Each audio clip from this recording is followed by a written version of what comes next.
Mark 2, 8 through 12, it says this, "But immediately when Jesus perceived in his spirit that they had reasoned thus within themselves, he said to them, 'Why do you reason about these things in your hearts?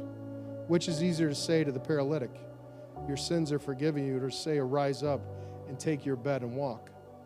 But that you may know that the Son of Man has power on earth to forgive sins.' He said to the paralytic, 'I say to you, rise up, take up your bed and go to your house.'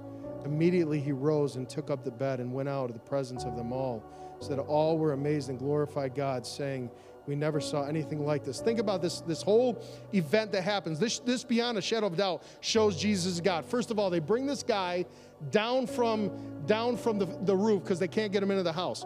Jesus looks at him and says, "Son, your sins are forgiven." The religious leaders don't even say this out loud. They begin to conceive in their mind, who can forgive sins but God alone? And Jesus looks at them and tells them their own thoughts, and he says, "Who can forgive sins but God alone? But so you know the Son of Man has power to forgive sins." He told them to rise up and walk, and because they saw that, they knew he was God. Here's another time when Jesus talks about being God. He says in John 10, 28 through 33,